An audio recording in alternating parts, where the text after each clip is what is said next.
He lived in India 2,500 years ago. Echoes of his world still remain.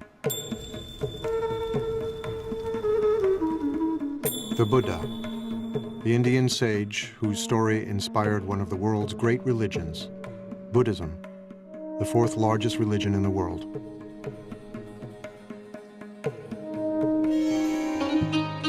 He was the son of a king, a pampered prince who abandoned a life of pleasure to seek enlightenment.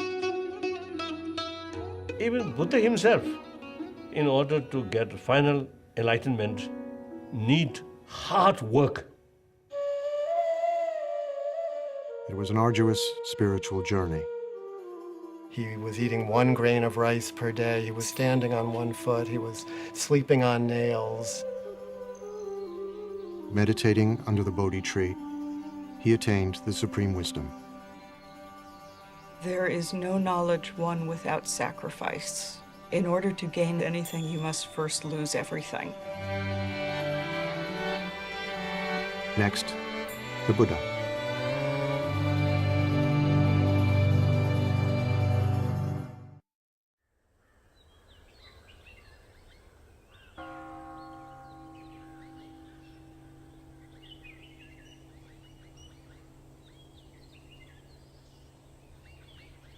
"2,500 years ago, nestled in a fertile valley along the border between India and Nepal, a child was born who was to become the Buddha. The stories say that before his birth, his mother, the queen of a small Indian kingdom, had a dream.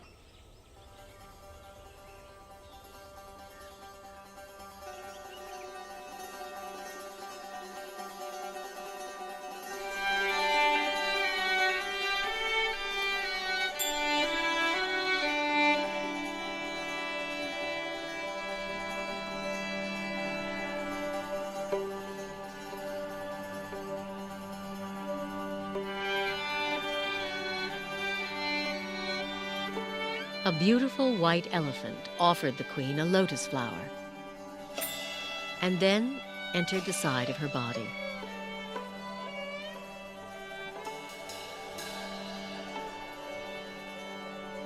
When sages were asked to interpret the dream, they predicted the queen would give birth to a son, destined to become either a great ruler or a holy man.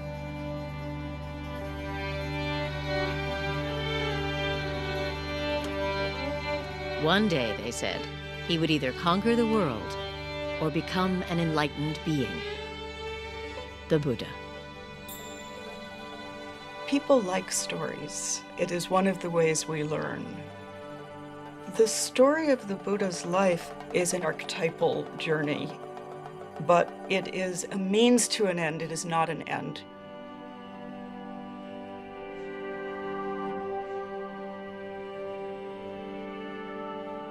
Within 10 months, as a tree lowered a branch to support her, a baby boy was born, emerging from her side. 7 days later, the queen died.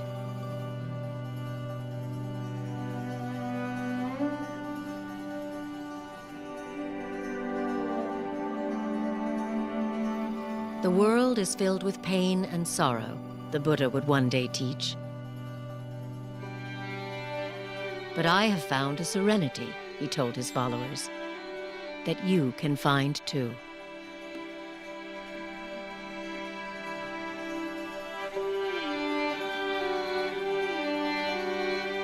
Everybody understands suffering.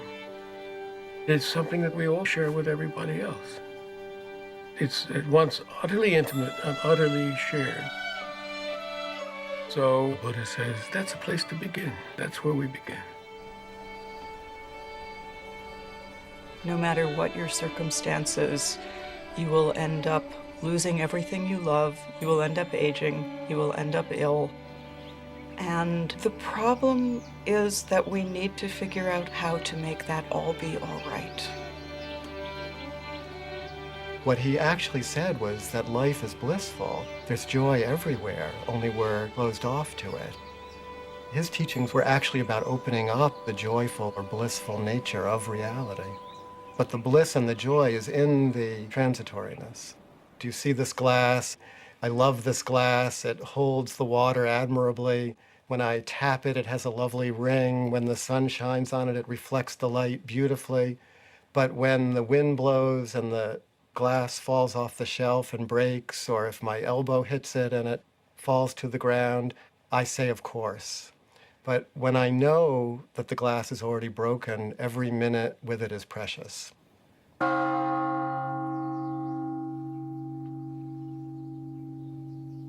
Everybody, every human being wants happiness. And Buddha, he acts like a teacher. You are your own master. Future, everything depends on your own shoulder.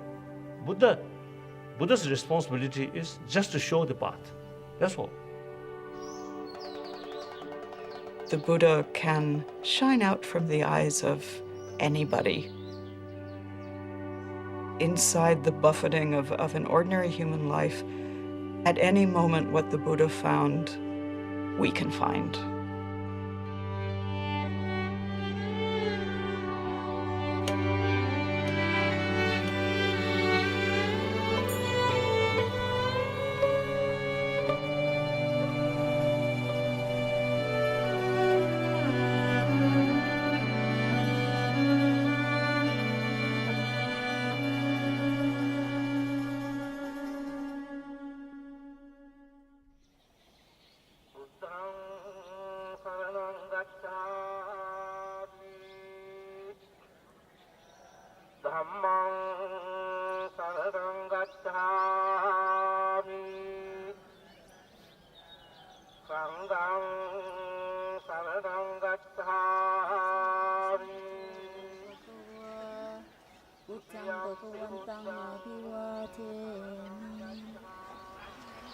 Sawakato bhagavata dhammo dhammang namasami.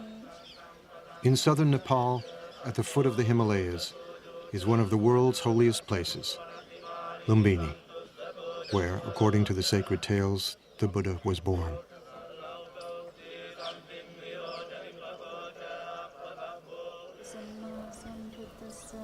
Today, Buddhist pilgrims from all over the world make their way here to be in the presence of the sage whose life story is inseparable from centuries of anecdotes and legends.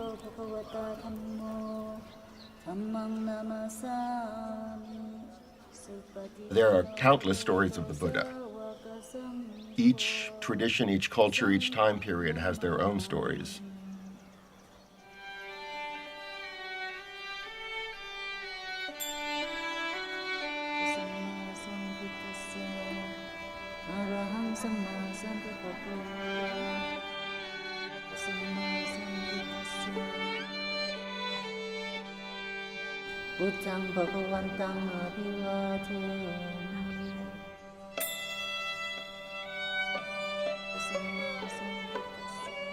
We have lots of visual narratives and artwork from all over Buddhist Asia. But the first written material, actually, the first biography, say, of the Buddha, really, we don't see that before about 500 years after his death. For the first few centuries, Buddhist narrative was oral.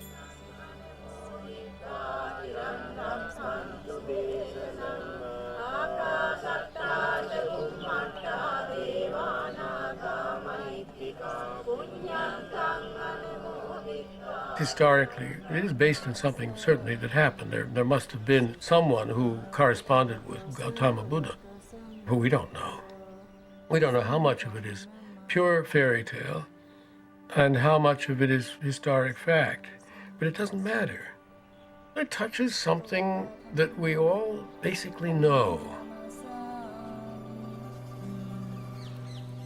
The relevance of it is in the message of the story, the promise of the story. Like any good story, it has a lot to teach.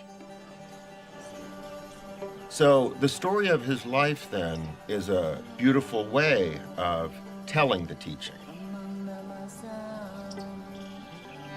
He who sees me sees the teaching, the Buddha said. and he who sees the teaching sees me.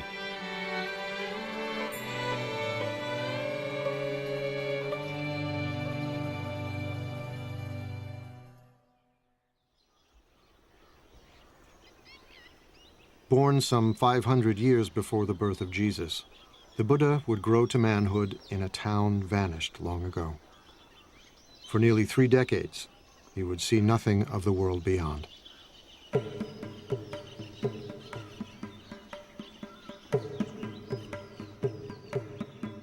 The tales say he was the son of a king, raised in a palace with every imaginable luxury. He was called Siddhartha Gautama, a prince among a clan of warriors. When I was a child, he said, I was delicately brought up, most delicately.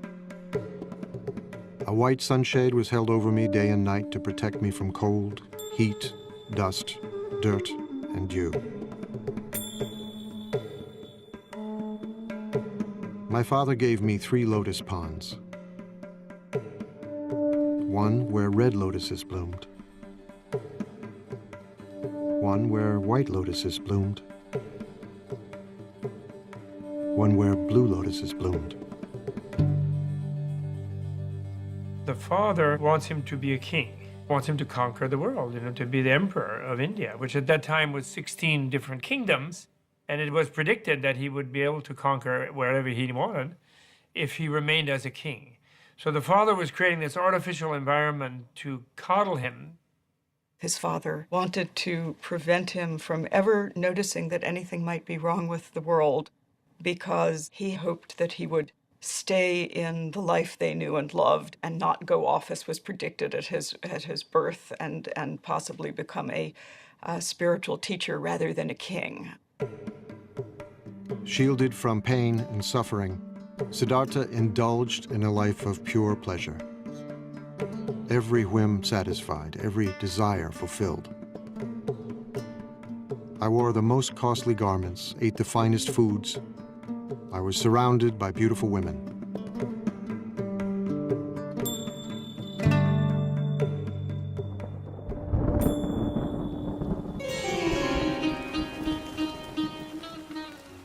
During the rainy season, I stayed in my palace, where I was entertained by musicians and dancing girls. I never even thought of leaving.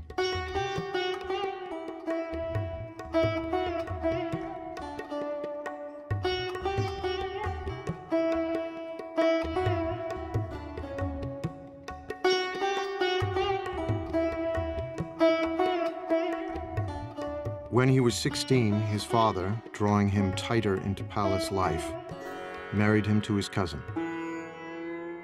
It wasn't long before they fell in love. He was totally in love with her. There is a story that on their honeymoon, which was about 10 years long, at one time they rolled off the roof that they were making love on while in union, and they fell down but landed in a bed of lotuses and lilies and didn't notice they had fallen.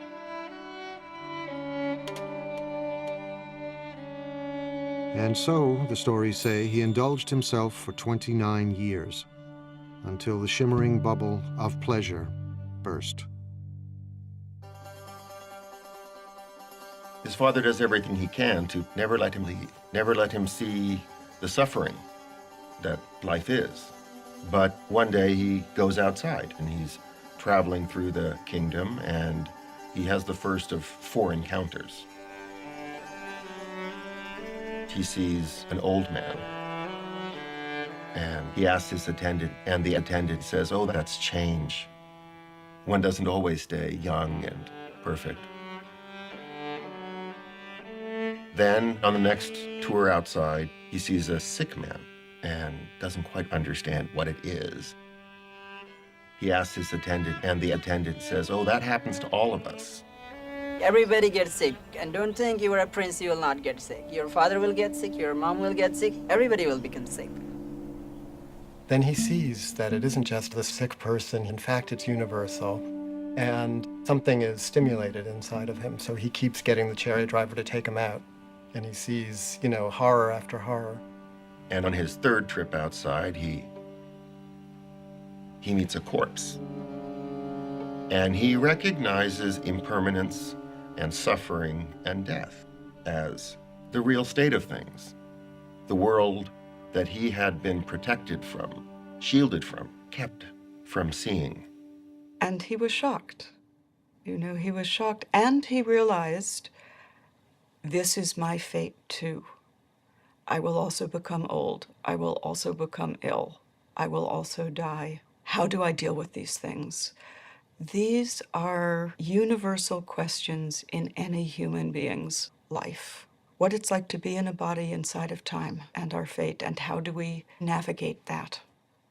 It really is a tale of the transformation from a certain naive, innocent relationship to your own life to wanting to know the full story, wanting to know the full truth. And then the fourth trip outside, he sees a spiritual seeker, someone who has decided to live a life completely other than his life in order to escape from impermanence, suffering, and death. So he has this sort of traumatic encounter with the pain and suffering of life.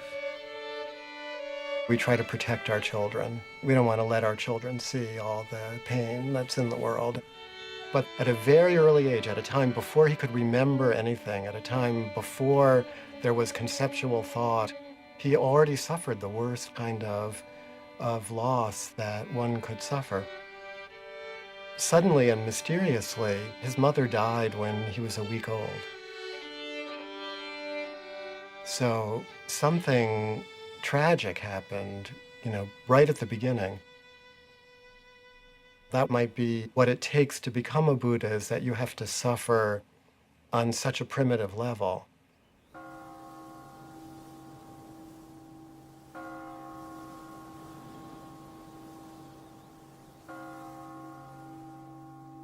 "29 years old, profoundly troubled, Siddhartha was determined to comprehend the nature of suffering.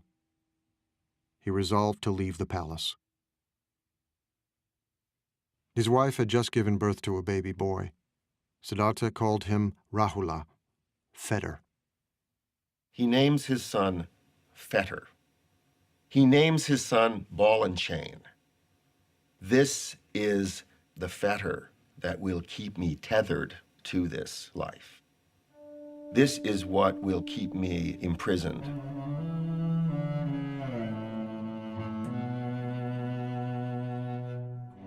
Late one summer evening, Siddhartha went into his wife's room. A lamp of scented oil lit up. His wife lay sleeping on a bed strewn with flowers, cradling their newborn son in her arms. He gazed from the threshold, deep in thought.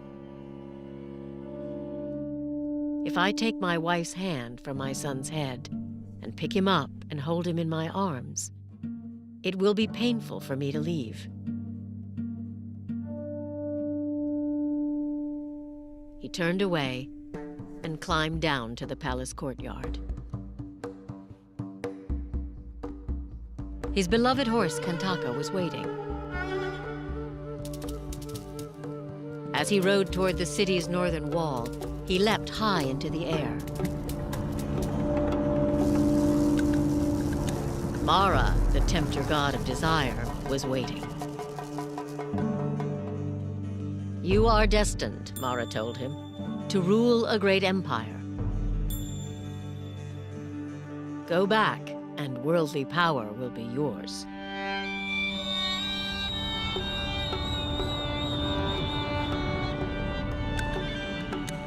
Siddhartha refused. He left grief and probably absolute puzzlement and dismay in the hearts of wife, in the infant son who was innocent and yet was suddenly fatherless, and of course his own father. But There is no knowledge won without sacrifice.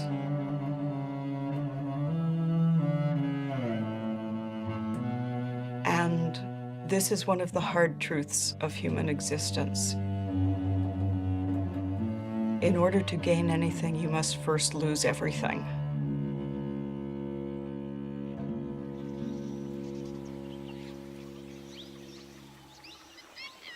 Siddhartha was alone in the world for the first time.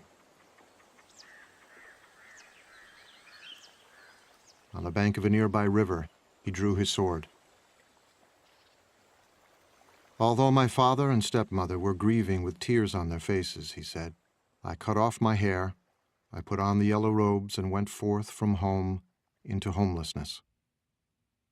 I had been wounded by the enjoyment of the world, and I had come out longing to obtain peace.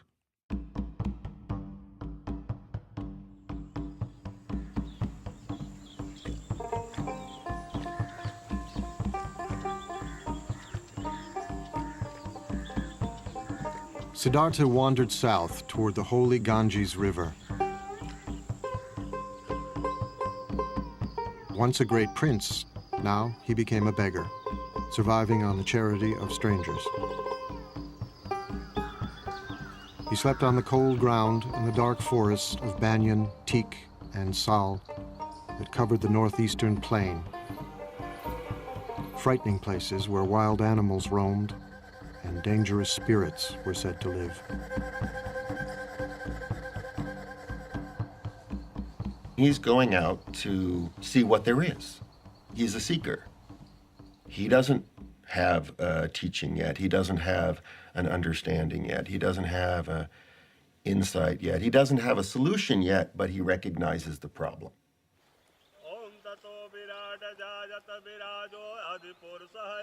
Siddhartha could not expect help from the religion of the time, the ancient Vedic religion, steeped in ceremony and ritual.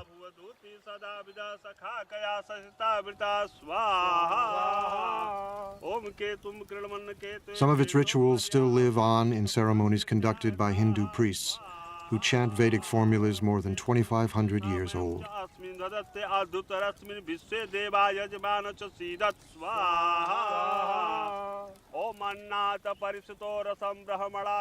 ये जब यहाँ पे सभ्यता का विकास हुआ, आज के करीब हजारों वर्ष पहले, ये जो हम पूजा करते हैं, अपने यज्ञ के विधान से हम अपने देवता और ग्रहों की जो उपासना करते हैं, उससे ये जो संसार में जितने भी प्राणी हैं, उनको सुख प्रदान करते हैं और आध्यात्मिक शांति प्रदान करते हैं।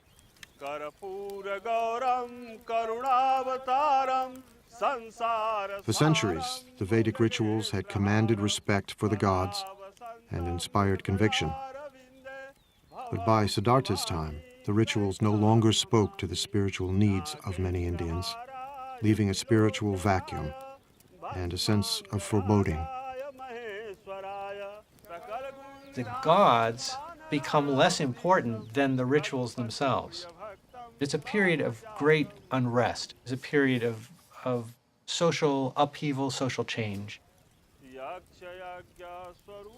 Cities were growing, generating new wealth and spiritual hunger. As one ancient voice cried out in despair, "The oceans have dried up, mountains have crumbled, the pole star is shaken, the earth founders, the gods perish. I'm like a frog in a dry well." A lot of people aren't satisfied with the religion that they grew up in. And when Prince Siddhartha decides to give up his life, he's doing something that lots of other people were doing. Siddhartha joined thousands of searchers like himself, renunciants, men and even a few women who had renounced the world, embracing poverty and celibacy, living on the edge, just as spiritual seekers still do in India today.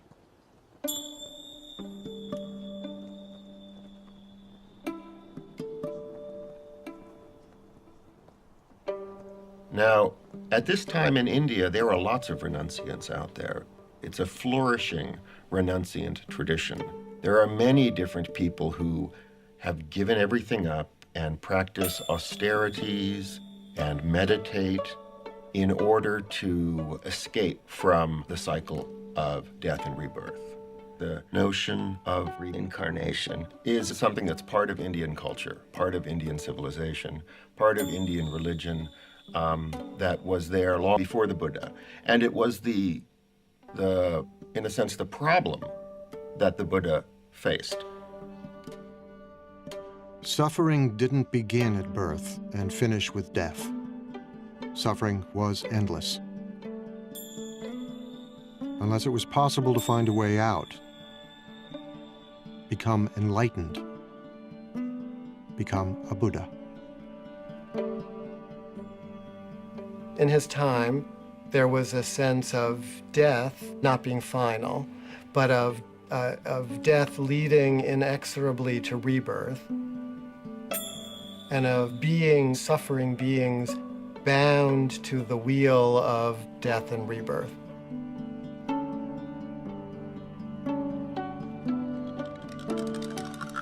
It is said that Siddhartha had lived many lives before this one. As countless animals,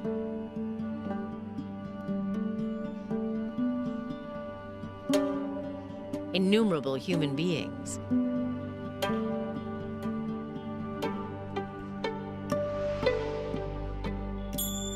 and even gods. Across 4 incalculable ages, the sacred texts say, and many eons, experiencing life in all its different forms.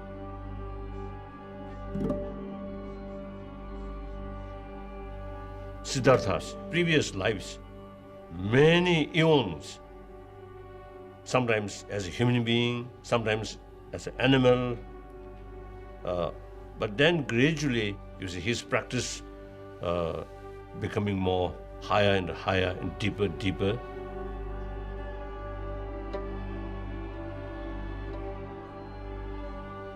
The idea is from life to progress more and more toward the enlightenment and become wiser and wiser. Some beings will stubbornly insist on their ignorance and their egotism, and they will charge ahead, grabbing and eating what they can in front of themselves, and being dissatisfied, but thinking that the next bite will do it. And they will die and be reborn, in infinite times. It could take them, billion lifetimes if they're very stubborn, And becoming a Buddha, becoming enlightened, is the only way of getting out of the continual cycle of death and rebirth. Now, rebirth here isn't the popular notion that, my past life I was Cleopatra floating down the Nile or Napoleon. It's as if every life is going through junior high school again, over and over and over.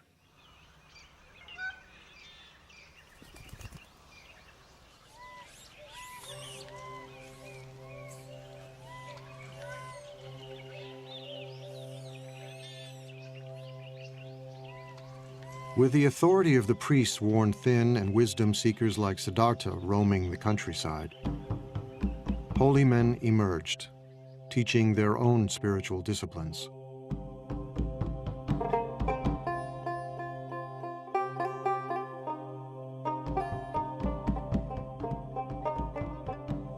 Siddhartha apprenticed himself to one of them, a celebrated guru who taught that true knowledge could never come from ritual practice alone. It was necessary to look within. You may stay here with me, the guru told him. A wise person can soon dwell in his teacher's knowledge and experience it directly for himself. Siddhartha set himself to learn the rigorous practices the guru prescribed. The teachers of the time are already teaching forms of yoga and meditation, teaching that the self-reflective capacity of the mind can be put to use to tame the mind, to tame the passions. That was already established in India. And there were probably so many schools of yoga and meditation in those days, just as there are now.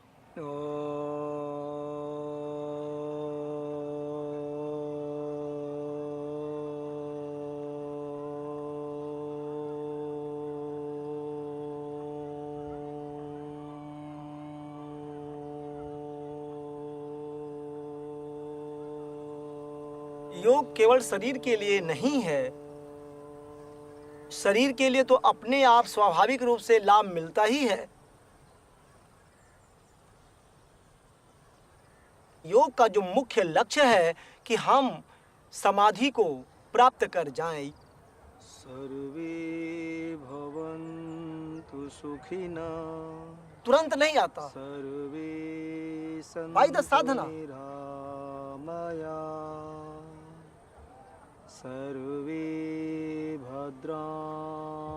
Although yoga appears to focus on controlling the body, it is in fact an ancient spiritual discipline, a form of meditation, harnessing the energies of the body to tame the mind.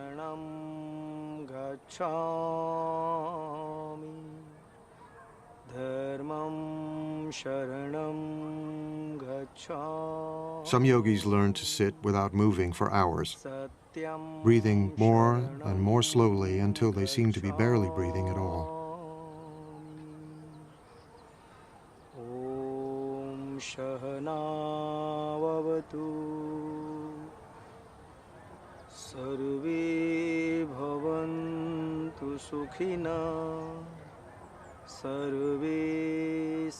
All kinds of trance states are possible through meditation.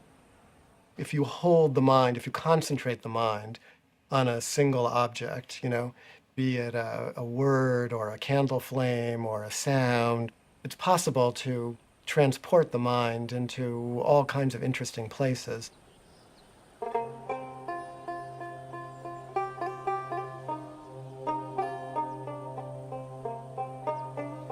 The person who was to become the Buddha was very good at all of those practices. He was a super student, doing these practices, taking them to their limit, and no matter what he did in these practices, he was still stuck in the pain that he set out with.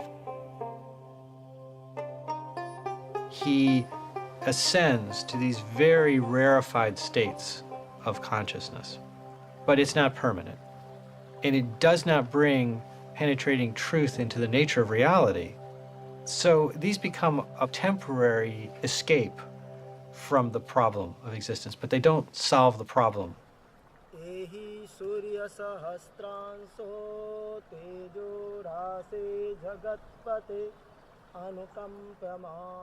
Siddhartha apprenticed himself to another popular guru, but the results were the same. The thought occurred to me, he said later. This practice does not lead to direct knowledge, to deeper awareness. Disenchanted, he left this master too.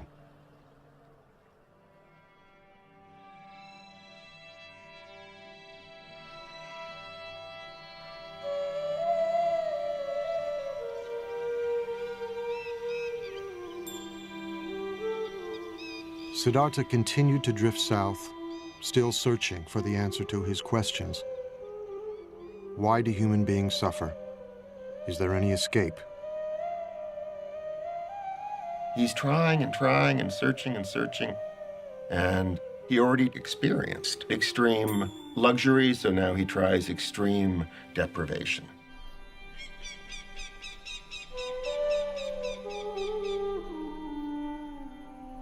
Among the renunciants, asceticism was a common spiritual practice, punishing the body as a way to attain serenity and wisdom.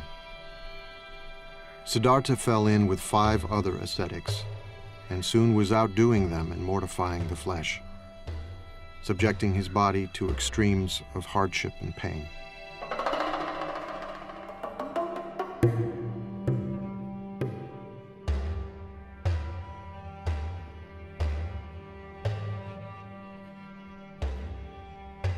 The body represents a fundamental problem. Old age brings a decrepitude to the body.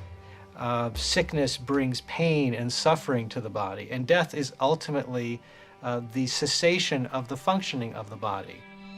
So there was a sense that if you could punish the body sufficiently, you could escape its influence. You could transcend some of the limitations that the body seemed to impose.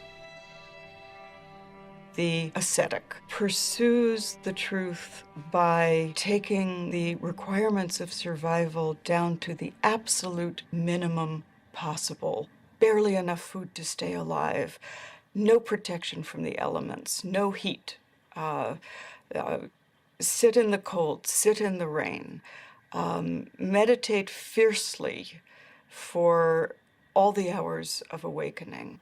The step of renunciation, of shedding everything, of dying, the feeling that one is dying to one's life as it was, is essential to being reborn as someone who sees.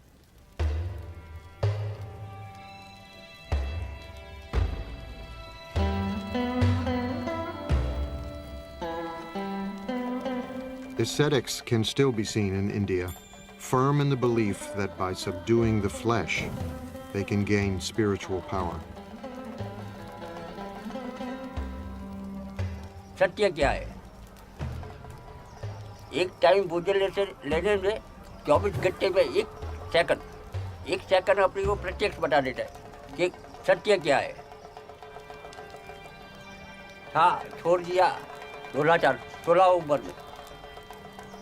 इसलिए सोचता हूँ कि हर चीज मोह नहीं रखता. ये मार्ग जो आगे बढ़ने के लिए इसमें मैं मोह नहीं रखता. मोह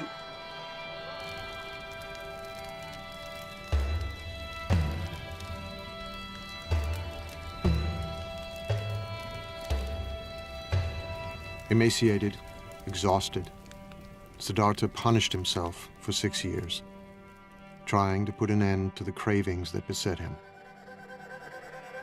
He tortures himself, trying to destroy anything within himself that he sees as bad. The spiritual traditions of that time said you can be liberated if you eliminate everything that's human, everything that's coarse and vulgar, every bit of anger, every bit of desire. If you wipe that out with force of will, then you can go into some kind of transcendental state. And the Buddha tried all that, and he became, the most anorectic of the anorectic ascetics. He was eating 1 grain of rice per day. He was drinking his own urine. He was standing on 1 foot. He was sleeping on nails. He did it all to the utmost.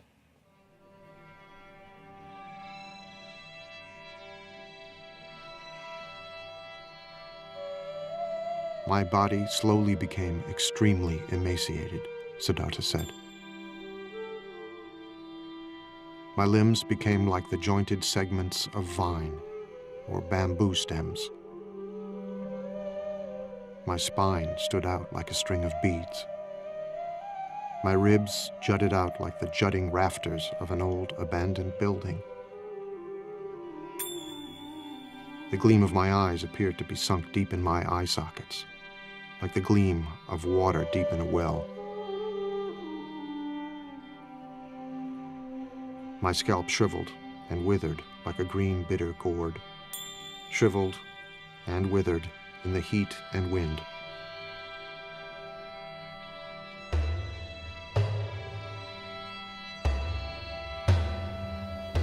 What he was trying to do was pushing his body to the most extreme that he could.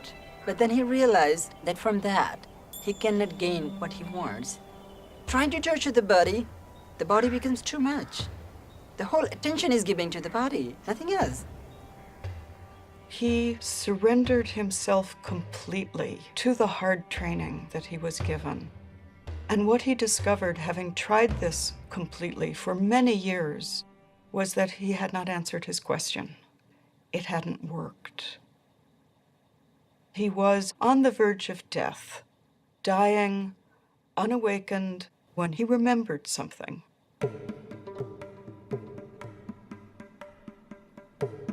He remembered a day when he was young and sat by the river with his father, and the perfection of the world as it was simply gave itself to him.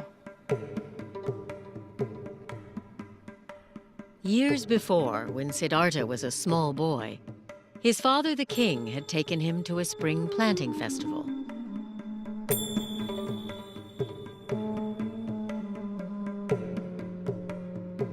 While he watched the ceremonial dancing, he looked down at the grass.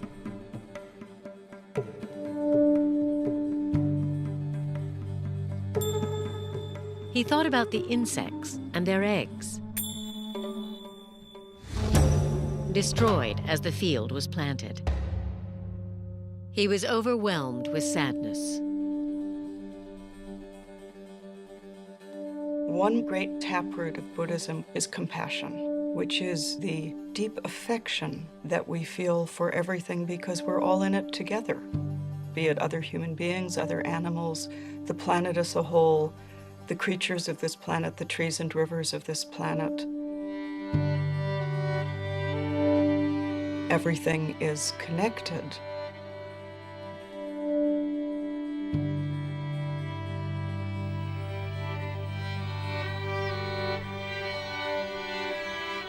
It was a beautiful day. His mind drifted.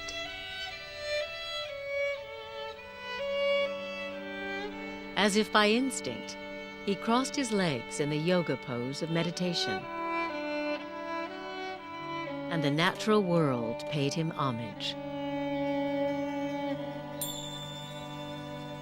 As the sun moved through the sky, the shadows shifted. But the shadow of the rose apple tree where he sat remained still. He felt a sense of pure joy. The joy that he found is in the world that is already broken. It's in this transitory world that we're all a part of. And the fabric of this world, despite the fact that it can seem so horrible, the underlying fabric of this world actually is that joy that he recovered. That was his great insight. But, he says, I can't sustain a feeling of joy like this if I don't take any food, so I'd better eat something. And then at that moment, a village maiden mysteriously appears carrying a bowl of rice porridge. And she said to him, "Here, eat." That moment of generosity and release, when he accepted the rice, was a decision towards life. It was what in the Christian tradition might be called grace, that you cannot do it completely on your own.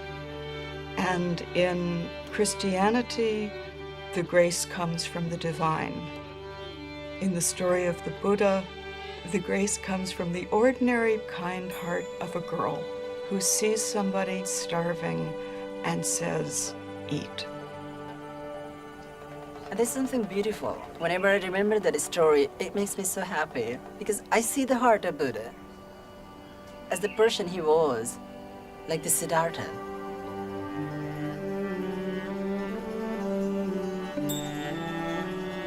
This dish was the dish he used to be fed by his stepmother, rice pudding. He was missing that so much. And then he remembered maybe further and further, and he remembered about his wife, about his son, and the deepest emotions that he had suppressed. They overpowered. They came up. They were still there. He had a feeling of missing. He had a feeling of seeing his son, and a feeling of being near his loved ones. They were so powerful. Oh, this must have soaked his whole entire being. He was actually an utter failure. He had been clinging to the path of asceticism, and when he took the food, what followed was a return of his original question. Life is painful. Life involves change. This is still a problem. the problem didn't disappear.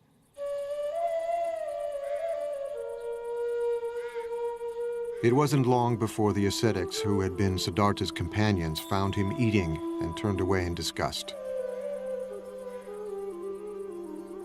Siddhartha loves luxury, they said. He has forsaken his spiritual practice. He has become extravagant. But the man who will become the Buddha realizes that extreme deprivation isn't the way to go. We can live as normal human beings. We can eat and drink. And in fact, we kind of need to eat and drink and be normal human beings in order to break through, in order to attain the kind of realization that he was looking for.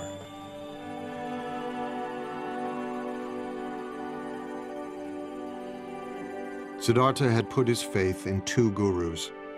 They hadn't helped him. He'd punished his mind and body. That had almost killed him. Now, he knew what he must do. To find the answer to his questions, he would look within and trust himself.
Bodh Gaya is a small town in northeastern India.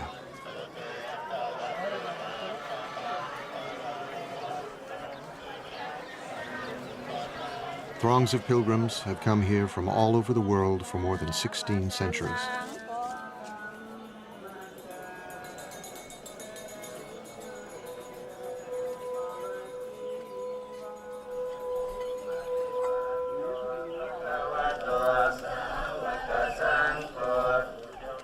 For Buddhists, there are hundreds of holy places, but none more sacred than this one. Bodh Gaya is the sacred point from which the Buddhist faith radiates.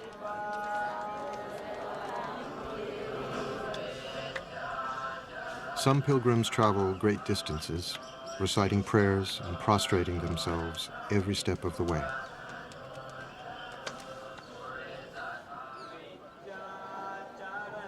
It is their Mecca and Jerusalem.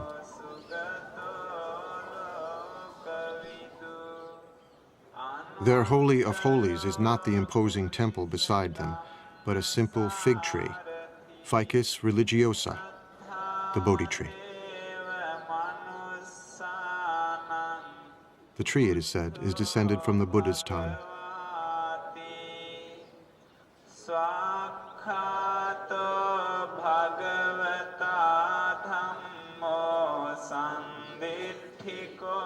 Every pilgrim knows the story of how Siddhartha, after accepting the rice milk from the young girl, put aside the rags he was wearing, bathed himself in a nearby river, and strengthened, sat down in the shade of the Bodhi tree and began to meditate. It was springtime. The moon was full. Before the sun would rise, Siddhartha's long search would be over. He sat down under a Bodhi tree in the shelter of the natural world in all of its beauty and fullness. And he said, "I will not move from this place until I have solved my problem." Let my skin and sinews and bones dry up, together with all the flesh and blood of my body, he said. I welcome it. But I will not move from this spot until I have attained the supreme and final wisdom. All at once, Mara, Lord of Desire, rose to challenge him.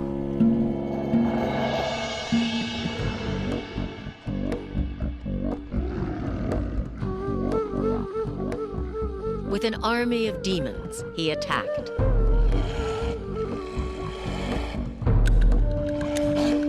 Siddhartha did not move, and their weapons turned into flowers.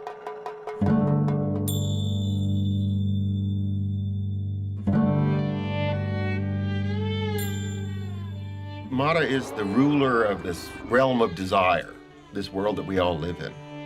And what he's afraid Siddhartha is going to do when he attains enlightenment and becomes the Buddha is conquer that world. That is, he's going to do away with desire. He's going to wreck the whole game. Mara did not give up. He sent his 3 daughters to seduce him.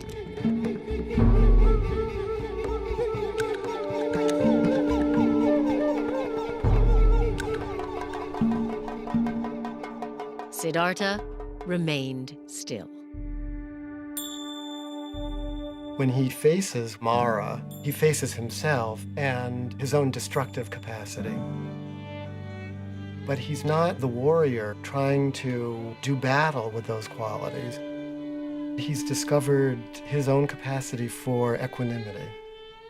He has become like, the top of the great Himalayan mountains, The weather is passing over him, storms are raging around him, and he sits like the top of the mountain, impassive, not in a trance state, totally aware of everything.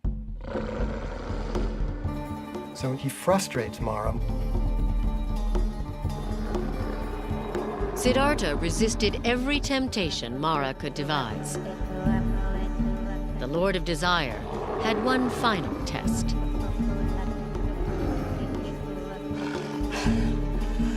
He demanded to know who would testify that Siddhartha was worthy of attaining ultimate wisdom, and his demon army rose up to support him.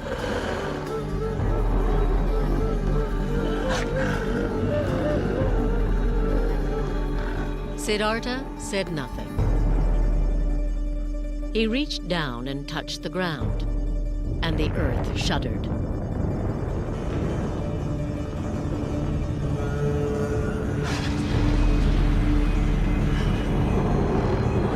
Mara's demons fled.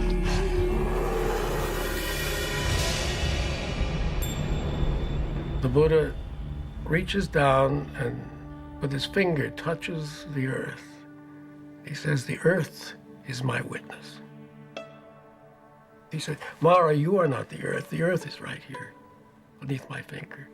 And the earth is what we're talking about. Accepting the earth, not owning the earth, not possessing the earth, but the earth just as it is, abused and exploited and despised and rejected and plowed and mined, spat on and everything else, it's still the earth, and we owe everything to it.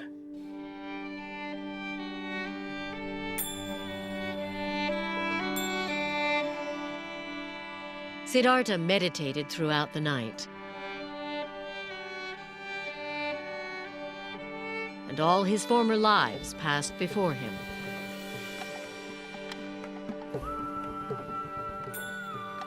He remembers all his previous lives, infinite numbers of previous lives. Female and male and every other race and every other being in the vast ocean of life forms. And he remembered that all viscerally, so that means his awareness expanded to be all, so that all the moments of the past were completely present to him. He gains the power to see the process of birth, death, and rebirth that all creatures go through. He's given this sort of cosmic vision of the workings of the entire universe.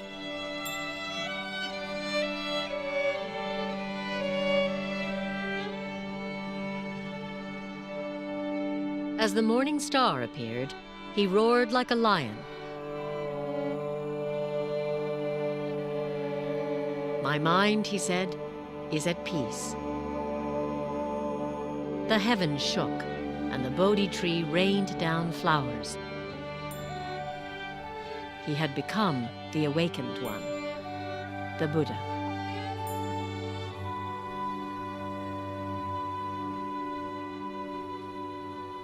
Something new opens up for him, which he calls nirvana, or which he calls awakening.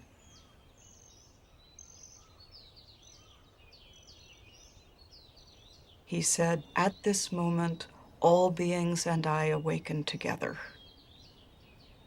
So it was not just him, it was all the universe. He touched the earth, as earth is my witness. Seeing this morning star, all things and I awaken together. It's not like entering a new state, it's uncovering or surrendering to the reality that has always been there. He realized he'd always been in nirvana, that nirvana was always the case. Your reality itself is nirvana. It's the unreality, it's your ignorance that makes you think you're this self-centered, separate being trying to fight off an overwhelming universe and failing. You are that universe. You're already enlightened. He's saying the capacity for enlightenment, that your awakeness already exists within you.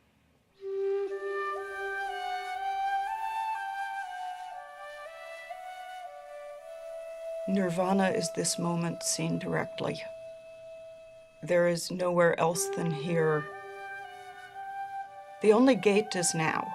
The only doorway is your own body and mind. There's nowhere to go. There's nothing else to be. There's no destination. It's not something to aim for in the afterlife. It's simply the quality of this moment.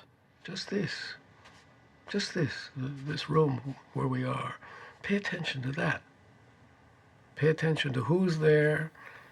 Pay attention to what isn't known there. Pay attention to what is known there. Pay attention to what everyone is thinking and feeling, what you're doing there, and pay attention.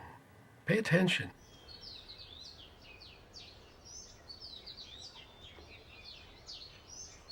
For weeks, the Buddha remained near the Bodhi tree, peaceful and serene. He was tempted to retire into a profound solitude, instead of trying to teach others what it had taken him 6 long years to discover for himself. He wants to stay there. He's very happy. He doesn't want to go out. He says to himself, no one is going to understand this. You know, people are going to think I'm crazy.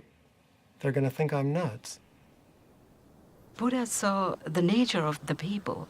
Envy and jealousy and strong negative mental states. All the people in the world, they are like the fishes wriggling in the very shallow water. So Buddha, he himself, afraid to teach the people.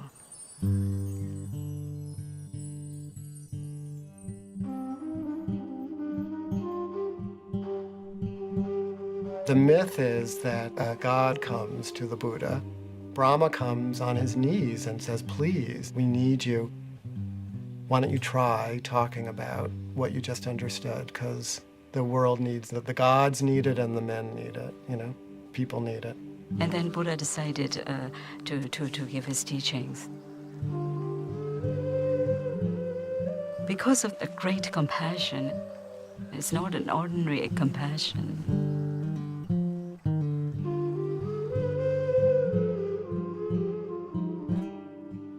When you feel the feelings of others, you automatically don't want them to feel bad. You feel the feeling of your hand, you don't put it in the oven. I mean, you're not being compassionate to your hand, you just feel the pain, so you're not going to put it there. So you feel others' pain, you're going to do your best to help them alleviate it. When somebody becomes enlightened, something blooms in his heart. It's like a flower blooms and it cannot hold the fragrance. It has to naturally release. So it's like he naturally had to release his radiance. He has to share this joy that was in his heart. 35 years old, the Buddha would devote the rest of his life to bringing his teachings, the Dharma, the fundamental laws of all things, into the world. But as he had feared, it would not be easy. As he set off to share what he had learned, he met a wandering ascetic. "Who is your guru?" the ascetic asked him. The Buddha said he had no guru, that he had attained enlightenment on his own. "It may be so," the ascetic said, and walked away. On his first attempt to teach, the Buddha had failed. Buddha meets someone who doesn't see anything special about him because the awakened Buddha doesn't look any different from anybody else. He is ordinary. Buddhism is not about being special. Buddhism is about being ordinary, and it is not about the continual exudation of bliss. It is about walking a normal human life with normal human beings, doing normal human things, and this reminds you that you yourself might be a Buddha at this moment. The person you're looking at might be one. It's an interesting practice. Just each person you see as you walk down the street, Buddha, Buddha, Buddha, Buddha, Buddha.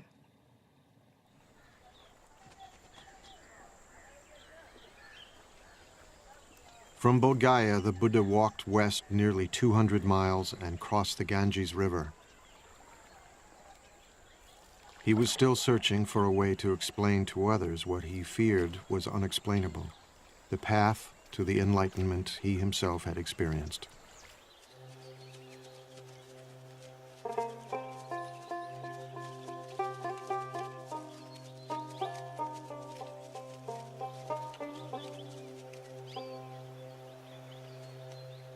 In a deer park in Sarnath, not far from the Ganges, he would try again. His 5 former companions were still practicing the austerities he himself had abandoned. From far off they saw me coming, and on seeing me, made a pact with one another, the Buddha recalled. "Friends, here comes Siddhartha, living luxuriously, straying from his ascetic practice. He doesn't deserve to be bowed down to." These are his buddies who were just disappointed and disgusted with him for giving in after they'd all been trying to starve themselves into enlightenment. So they're a little distrustful at the beginning. They refer to him as an equal, and he then tells them, no, that's not the term you should use when you refer to a Tathagata, to a being who's gone beyond. And so he sets them straight. And they then become the first people to hear the content of what he realized under the Bodhi tree. His first teaching would later be called Setting in Motion the Wheel of the Dharma, because it brought the Buddha's message into the world for the first time.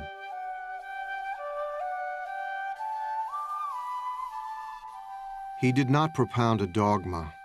Instead, he spoke from his own experience, out of his own heart. He had known the abandon of the sensualist and the rigors of the ascetic. Now, he would disavow both of them. The Buddha said, I've discovered a new way, and it's not the path of asceticism, and it's not the path of sensory indulgence. It's the middle way. What the Buddha was always doing was saying everything needs to be balanced. So, the middle way was always balancing between, excesses on this side, excesses on the other side.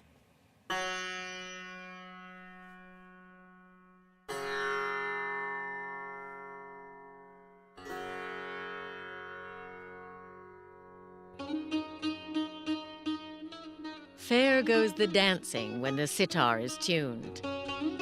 Tune us the sitar, neither high nor low, and we will dance away the hearts of men.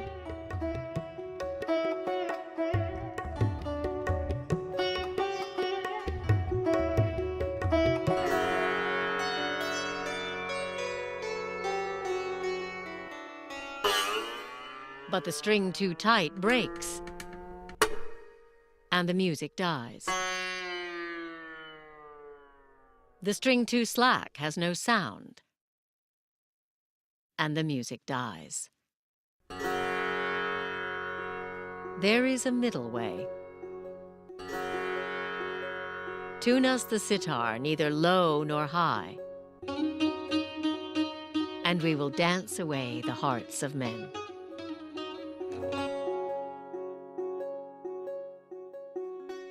The path to enlightenment lay along the middle way, the Buddha taught, and the ascetics listened.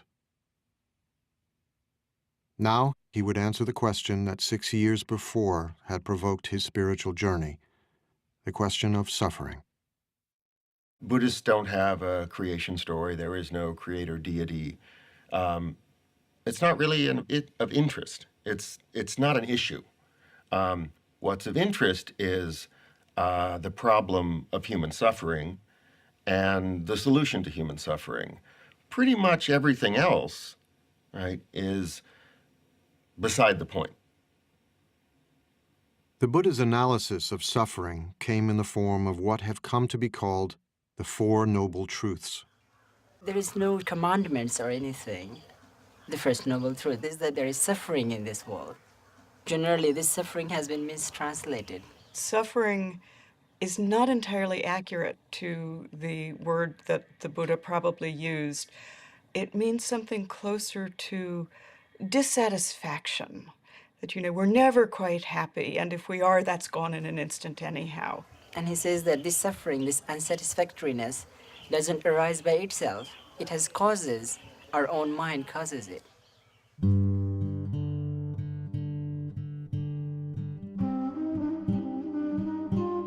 While the second noble truth asserts that suffering has a cause, the third noble truth makes an astonishing claim.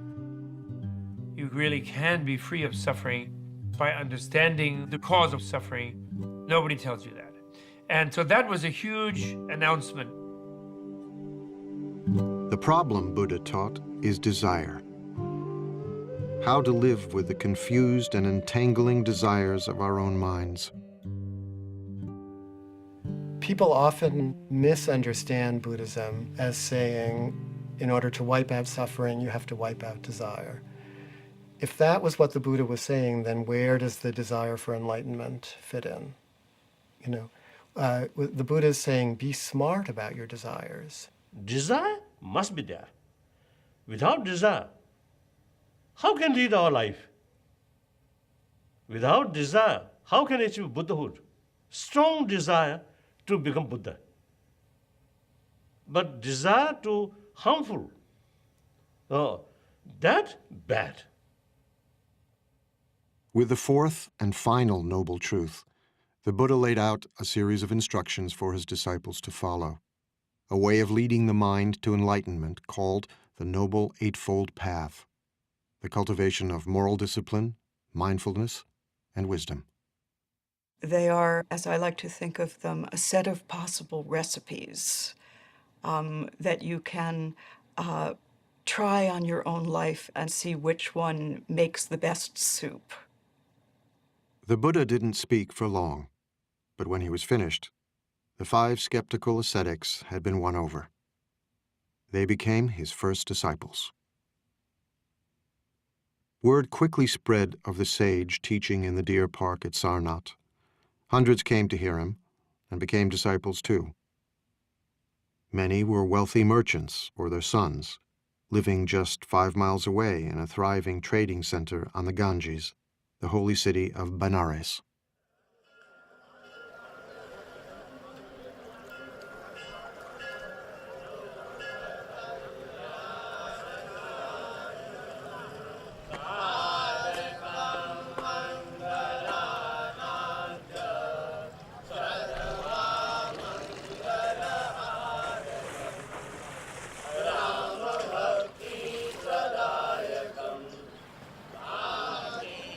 Today, Benares is the most sacred city in all of India, as it has been for millennia.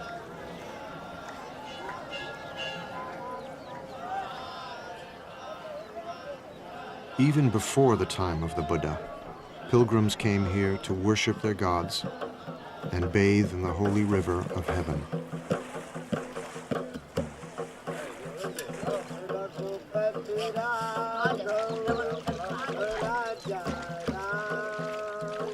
You see people purifying themselves, bathing in the Ganges.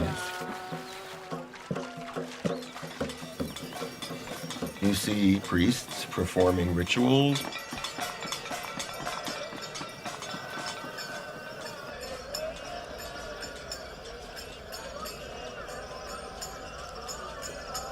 You see corpses, because that's the best place to end one's life. So you see going on there a great range of religious activity, and much of it of the type that does go back to the Buddha's time.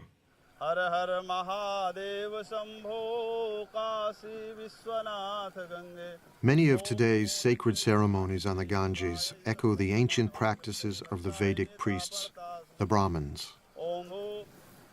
In the Buddha's day, only the Brahmins could mediate between the gods and men. Only they could conduct the holy rituals that were said to preserve the universe itself.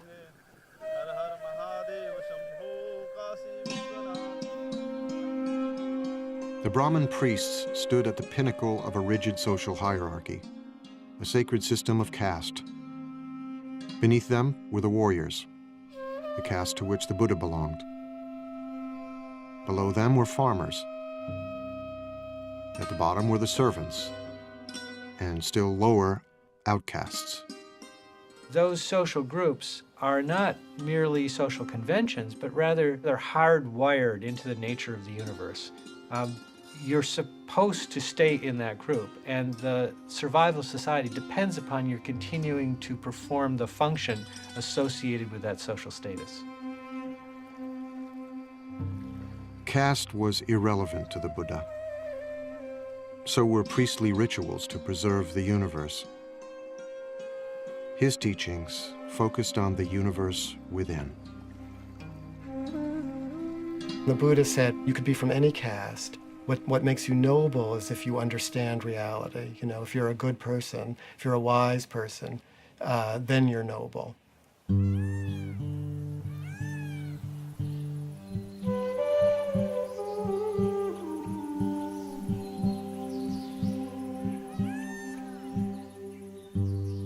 In time, a devoted gathering of monks formed around the Buddha at Sarnath, near the Ganges.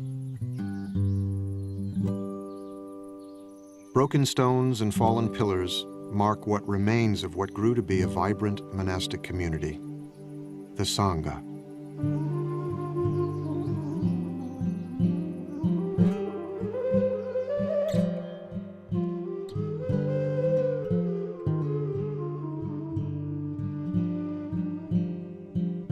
It took the Buddha many, many years to find his way, but he didn't want it to be so hard for people. And so he established a community who could live together and help one another.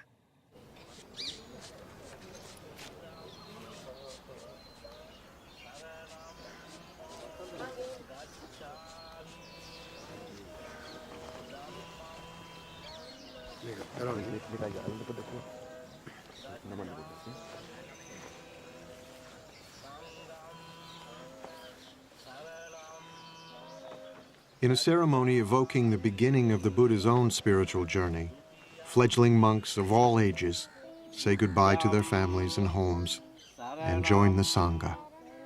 Gacchami dutiyampi dhammam saranam gacchami. I go to the refuge of the Buddha, I go to the refuge of the Dhamma, and I go to the refuge of the Sangha. Sanghang saranang gacchami. The Sangha is an embodiment of Buddha's experiential wisdom. What happens if people practice this thing? Are they truly happy or not? Are they joyful or not? So I think Buddha wanted to also leave a perfect example of his teaching, an alive teaching, a teaching that walks, a teaching that can talk, a teaching that can laugh. So I would say Sangha is just like a living example of Buddha's teaching.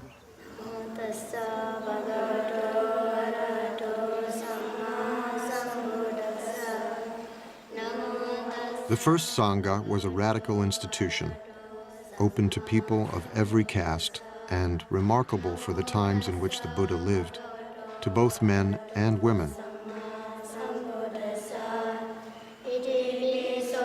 The Buddha was part of a culture deeply suspicious of women. The attitude towards women at the time was very critical, and many things were impossible for them.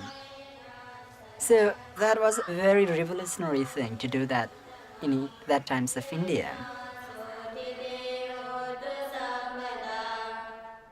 By ordaining women as nuns, the Buddha gave women the chance to escape the drudgery of daily life.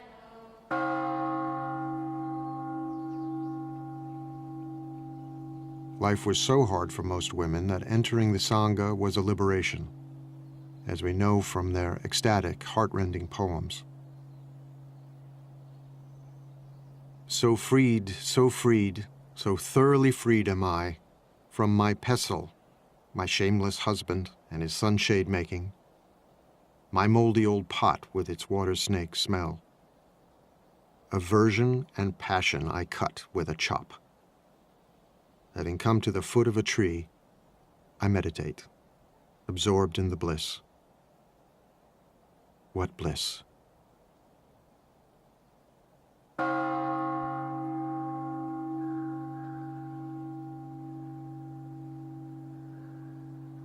Bliss, nirvana, the Buddha taught, could be found in the fleeting moment through the practice of meditation.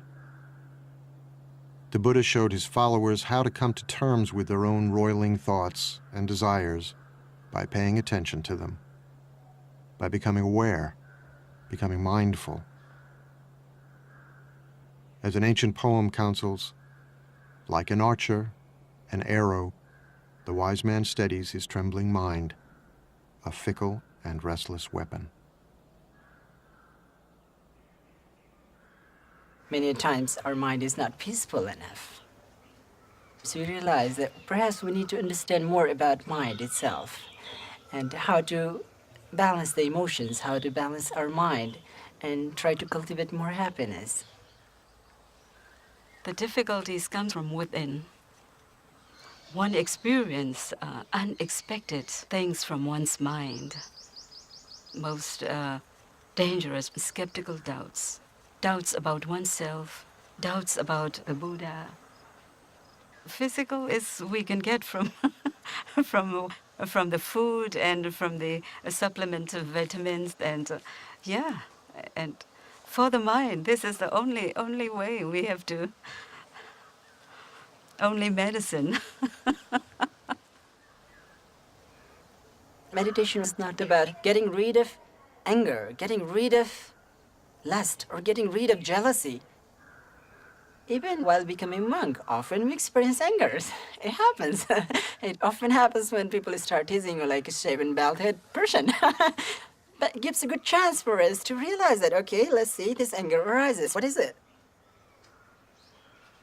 What most often happens in our ordinary life is that whenever we experience these emotions, we get stuck into it. It starts twisting us. But Buddhism is going through inside it and getting out of it peacefully. And I think that gives us more joy. And that makes human life more full, more around. It's not like we are not living in partial truth, but it's like whole of things together. It takes time to comprehend this. And then, by practicing again and again, the practitioner becomes very balanced, and one reaches a state of very strong equanimity. Equanimity towards the physical and mental objects. And this is the base camp for the summit. enlightenment.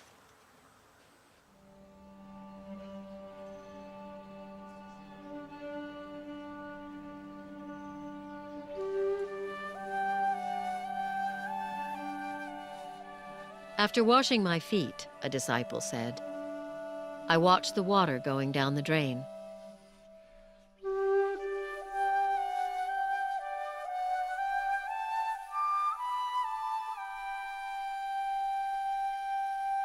I am calm. I control my mind like a noble thoroughbred horse.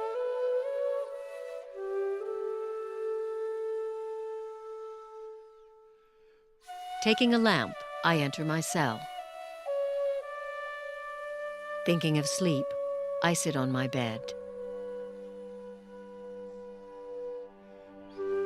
I touch the wick, the lamp goes out. Nirvana. My mind is freed.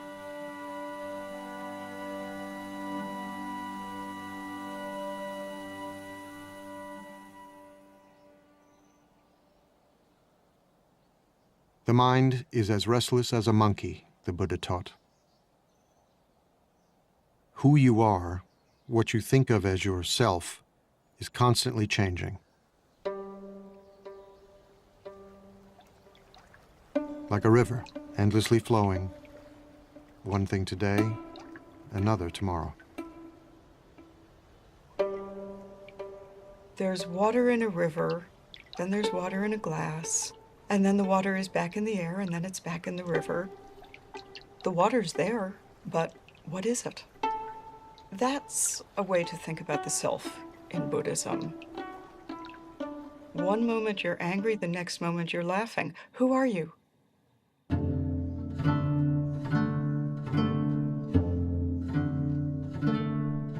A seed becomes a plant.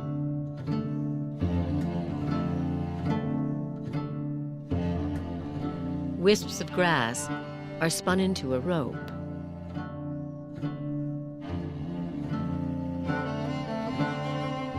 A trickling stream turns into a river.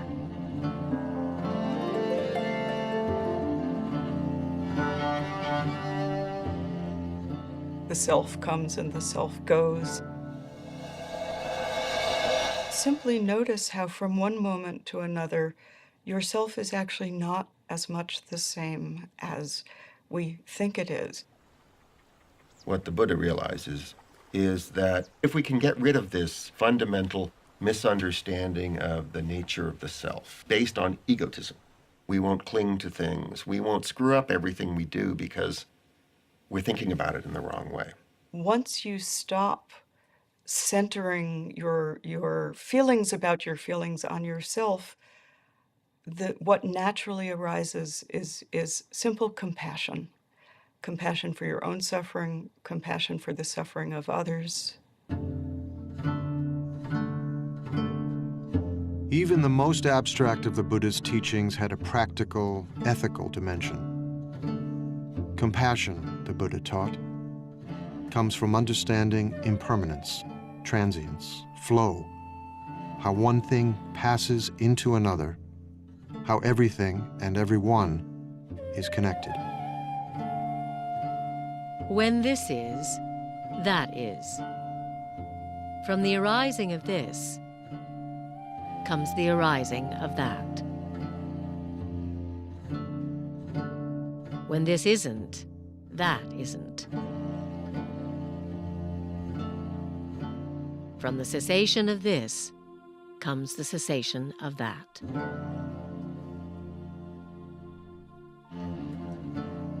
This is always connected to that. Everything is connected to everything else. You never live by yourself. You live always within a family, a society, a culture. You constantly interact with other people all the time. So our happiness depends on their happiness as well. How can we be happy if we are the only one happy in just an island of happiness within an ocean of misery? Of course, that's not possible.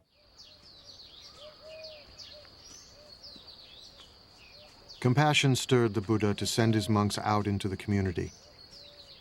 Sworn to chastity and poverty, they wandered the roads, bringing the Buddha's teachings into the world.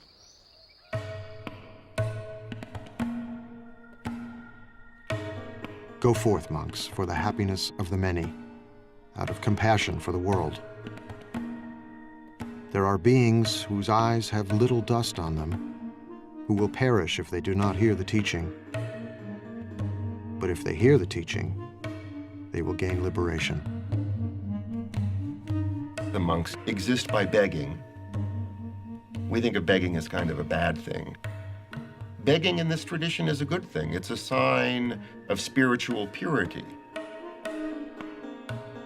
You're not allowed to beg tomorrow's lunch today.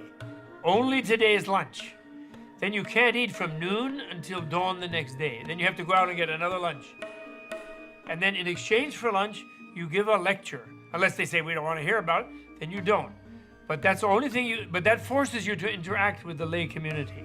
And if you're not serving them, if you're not doing something useful for them, they won't put anything in your bowl, and that will be the end of your community.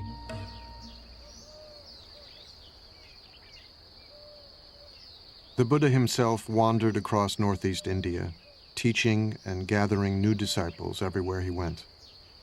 You didn't have to become a monk or a nun to become a Buddhist. The Buddha's teachings were for everyone.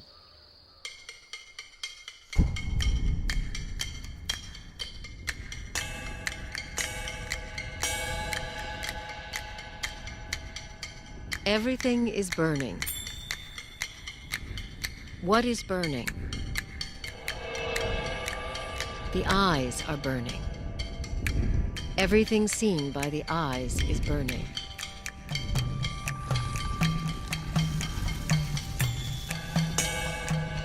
The ears are burning. What is burning? Everything heard by the ears is burning.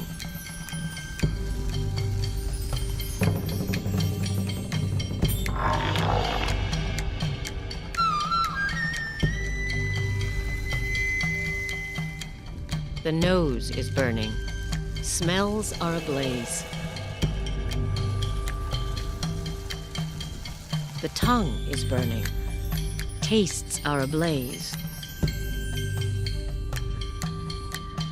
The body is burning. The mind is burning.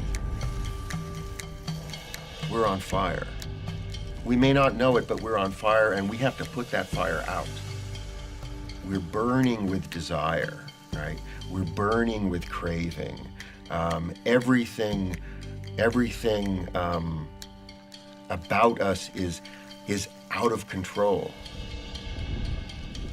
The Buddha goes on to talk about the three poisons: greed and anger and ignorance, and how the three poisons are what is making the fire. And the way out of doing this is not to deny the three poisons, but to recognize that if you turn them round, you come to their opposites.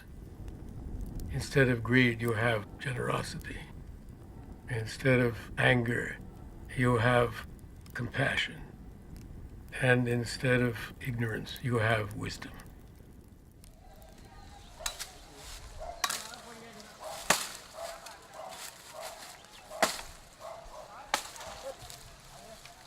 I can give my teachings in brief, the Buddha said. I can teach in detail. It is those who understand that are hard to find. There are stories of people coming to the Buddha and saying, I am leaving your teaching because you have not told me about whether there is a life after death or whether there is another world. And the Buddha says, did I ever say that I would give you the answer to these things? No, Lord, you didn't. Why do you think that I never said that I would give you the answer to these things? Because these are not the things that you need to know. The thing that you need to know is how to deal with suffering. Because at this very moment, what made you ask that question was suffering. The Buddha was, above all, a pragmatist. He did not expect his followers to agree with everything he said. He encouraged them to debate and argue, to challenge him. Buddhists say, my follower should not accept my teaching out of devotion, but rather your own experiment. Even Buddha himself, in order to get final enlightenment, need hard work. So investigate based on reason, through logical investigation. If something contradicts in the Buddha's own word, then we have the right to reject that. As the Buddha gathered more and more followers, stories spread of his miracles, which mixed the marvelous with the mundane. One story tells how 500 pieces of firewood split at the Buddha's command.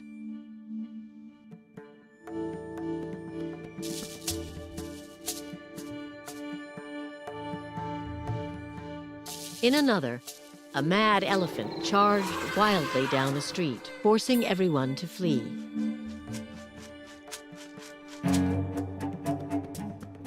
Only the Buddha remained, quietly waiting.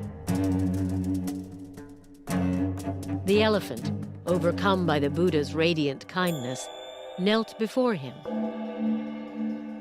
and the Buddha patted his leathery trunk. What is the meaning of miracle? Miracle is something unexpected. I think 100 years ago, jumbo jets or some of these really computers or these, I think in their eye, this is something miracle. Because miracle is something cannot understand. So now, I think within this century, we may find some new ideas or new facts. So far, we spend all our energy and time for research on matter, not internal world. This skull, small space, but a lot of mysterious things still there. The great field of knowledge is as tiny as the Earth is in the universe. I mean, it's a speck. And the universe is what we don't know, and it will always be that way. However much we find out, it will still be that way, because the unknown is vastly, it's unspeakably greater than anything we will ever know.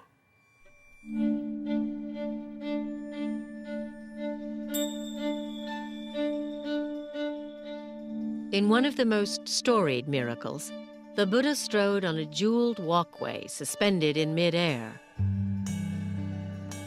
while streams of water spouted and flames flashed from his body, shooting out to the very edge of the universe.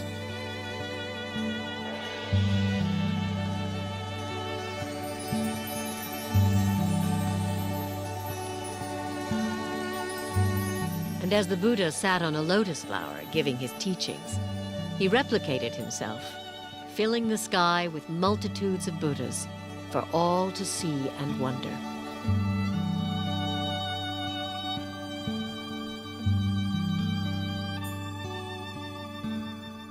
Do we believe that literally? Does it matter whether we believe it literally? What many of those miraculous stories are about is the sheer wonder of it all. The very fact that the whole of unknown time and space has led to this very moment when we're sitting here talking when we are sitting here talking to each other is utterly miraculous. Sitting here in a room, having had a cup of coffee, having taken it out of a beautiful blue and white porcelain mug, what could be more miraculous than that? Everyday life around us is already so implausible and so glorious that what need for further miracles? And that's the teaching of the Buddha. That's the miraculous teaching of the Buddha.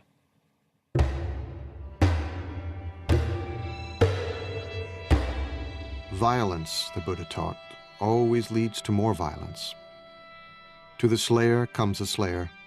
To the conqueror comes a conqueror. He who plunders is plundered in turn.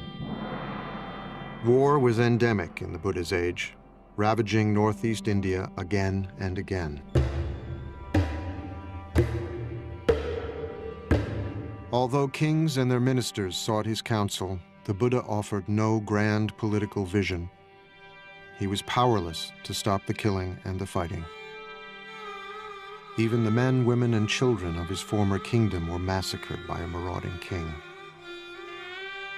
forced into pits and trampled by elephants.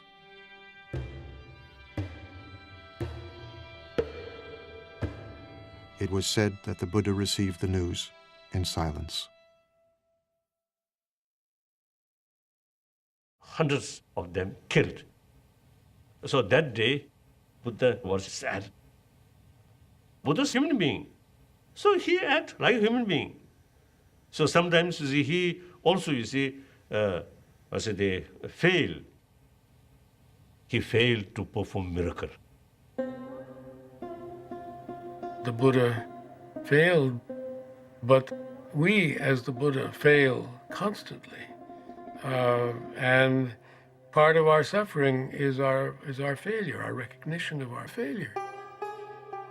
Buddhism doesn't argue with reality. There will always be both the potential for awakening in any moment and the potential for incredible damage at any moment. And if we fool ourselves into thinking we're past that, we will do incredible damage. Change, the Buddha said, must come from within. The Buddha starts always with the mind and talks about the violence in the mind and says that violence in the world is a result of violence in the mind. A tree lives on its roots. If you change the root, you change the tree. Culture lives in human beings. If you change the human heart, the culture will follow.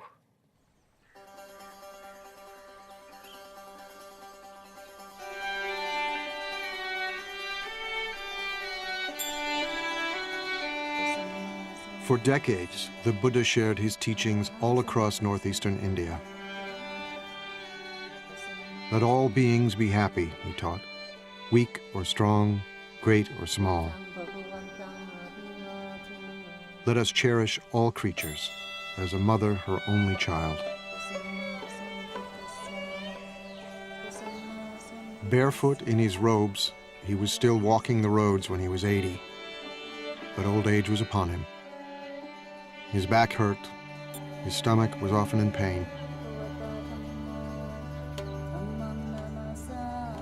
I am old, worn out, he told a trusted disciple, like a dilapidated cart held together with thin straps. The world is so sweet, he said, that he could understand wanting to live for at least another century. But he was frail and exhausted.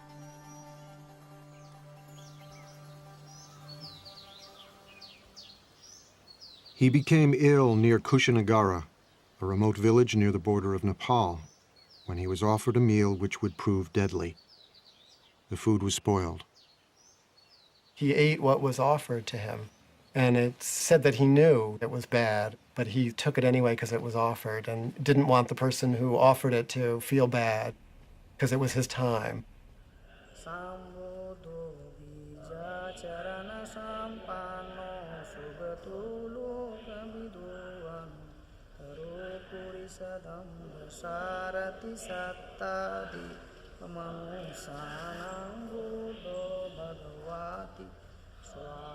Today, Kushinagara is revered by pilgrims as the place where the Buddha finally left the world.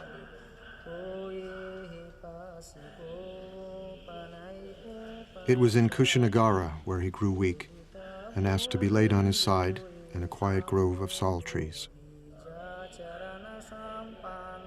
As he neared the end, his disciples began to weep, stricken with grief.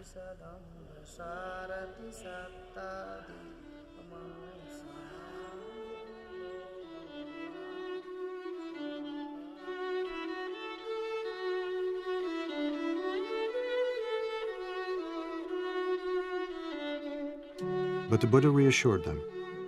All things change, he said. Whatever is born is subject to decay. He's saying this is a natural process.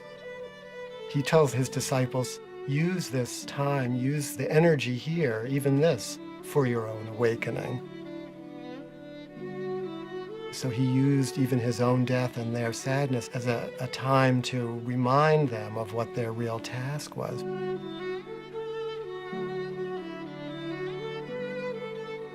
What he's actually doing is inviting those who are close to him into the experience. I don't think the Buddha's teaching in any way argues against grief or sadness or loss. The teachings, if they make any sense, have to make sense in ordinary circumstances, in ordinary lives. And in ordinary lives, we grieve when we lose. We grieve. When it hurts, we say, ouch.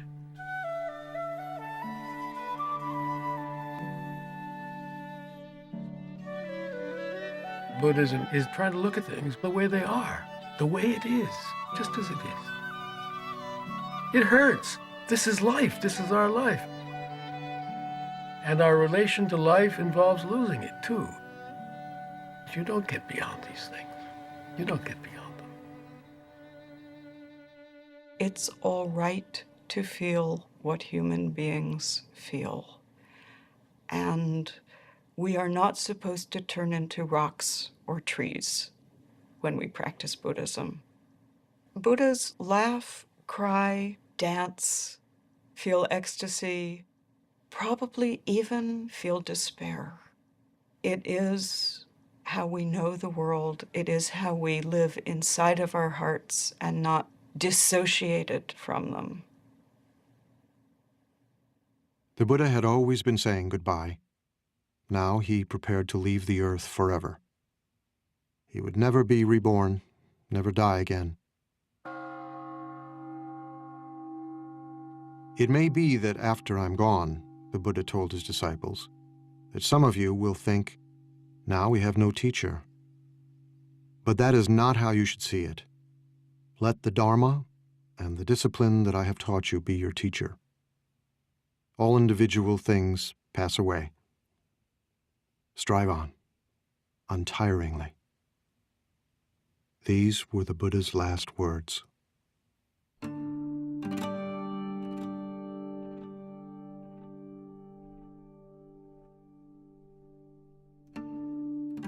The Buddha died peacefully.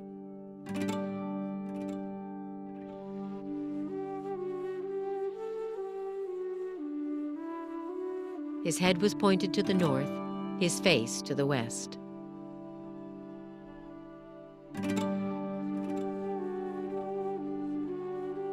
The stories tell how the earth shook, and the trees suddenly burst into bloom.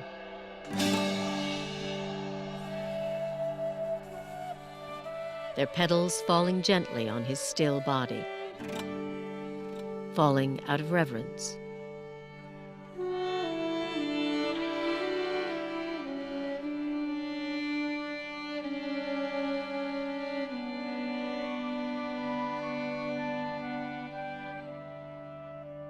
Divine coral flowers and divine sandalwood powders fell from above on the Buddha's body, out of reverence.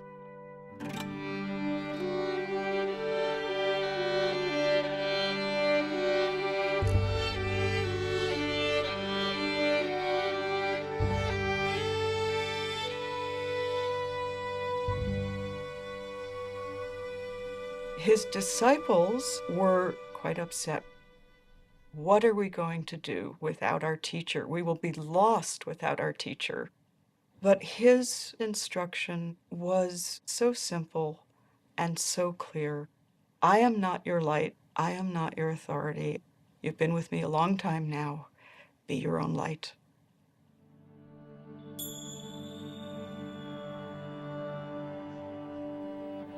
The Buddha saw death and life as inseparable. These are two sides of the same thing. Death is always with us. death is part of the whole large unknown. And if we are unable to smile at the idea of the unknown, we're in real trouble. That's the realism that the Buddha was talking about, trying to come to terms with reality.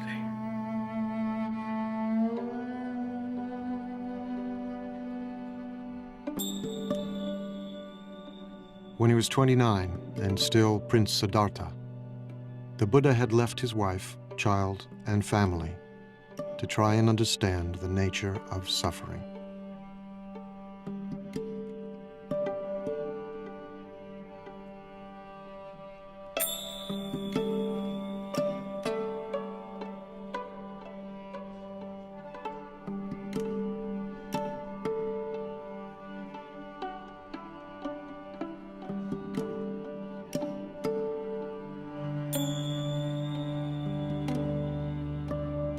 He had attained enlightenment, shared what he had learned,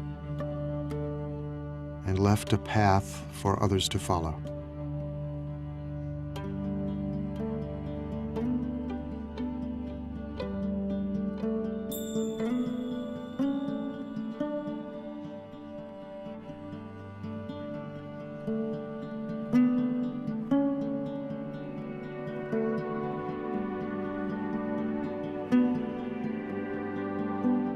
Now he was gone.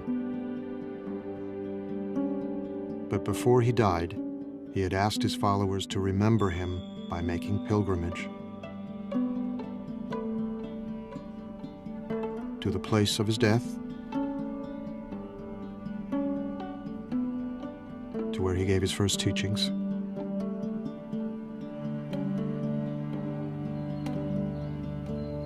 where he achieved enlightenment,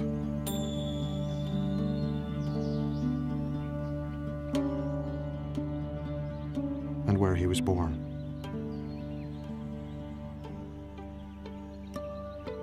Those four places mark out a sacred biography. And in tracing that pilgrimage route, you are learning the story of that life.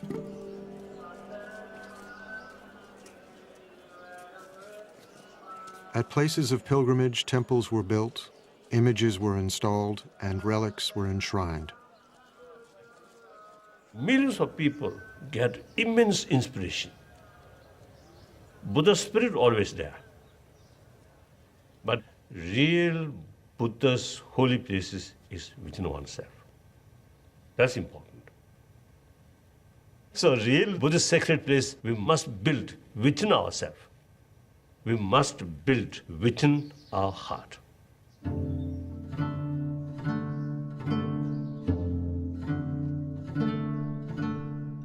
Although the Buddha had predicted that his teachings, like everything else, would in time disappear, Buddhism flourished in India for 1,500 years. Spread into Sri Lanka, Central and Southeast Asia, Tibet, China, Korea, Japan, and in the 20th century, to Europe and the Americas, adapting different forms and shapes wherever it took root, attracting many millions of men and women who practiced the Buddha's teachings both within and outside the monastic community.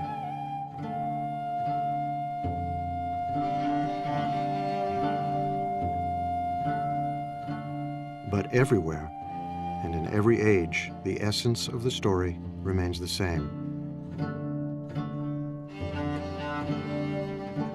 The Buddha said that we've turned this world into a painful place. And this world does not have to be a painful place. This world can be a world inhabited by Buddhas. But it's up to each one of us to turn ourselves into a Buddha. That's the work. If the Buddha is not you, finally the Buddha is of no interest to you. The Buddha is of such interest to you because you are the Buddha. Every sentient being, even insect, have Buddha nature, the seed of Buddha. That's the seed of enlightenment. So therefore, there is no reason to believe some sentient being cannot become Buddha. So like that. I know that there are supposed to be preserved footprints of the Buddha, which are kept in one of the sacred places in India or Nepal. And, you know, you can stand in them. And if you stand in them, maybe you realize, 10 toes, me too.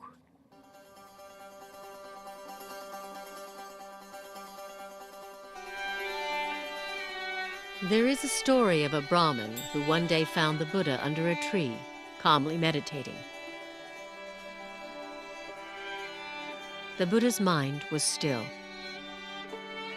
He radiated such power and strength that the Brahmin was reminded of a tusker elephant.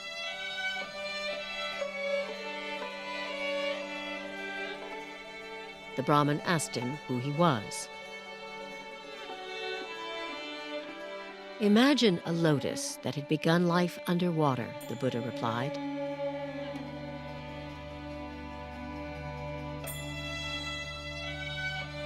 But grew and rose above the surface until it stood free.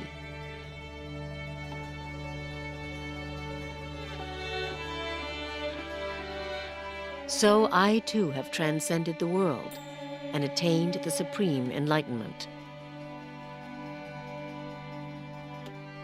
Who are you then? The Brahmin wondered.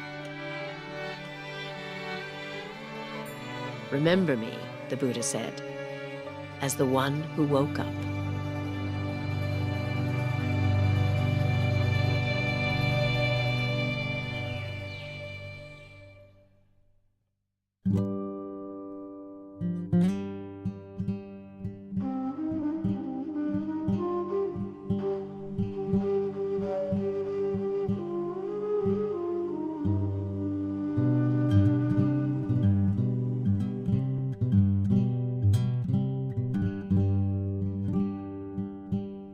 There's more about the story of the Buddha and his legacy online.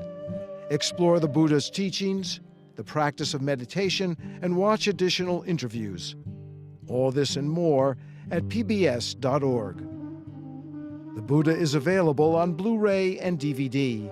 To order, visit us online at shoppbs.org or call PBS Home Video at 1-800-PLAY-PBS.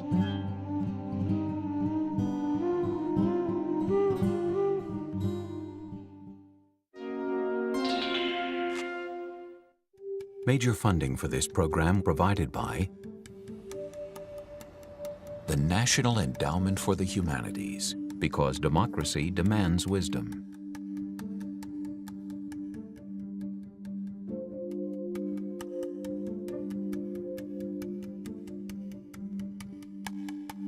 The Robert H. N. Ho Family Foundation. Additional funding provided by the Arthur Vining Davis Foundations, dedicated to strengthening America's future through education. The Shin-Yo-En Foundation, the Bumper Foundation, and the Shelley and Donald Rubin Foundation. This program was made possible by the Corporation for Public Broadcasting and by contributions to your PBS station from viewers like you. Thank you.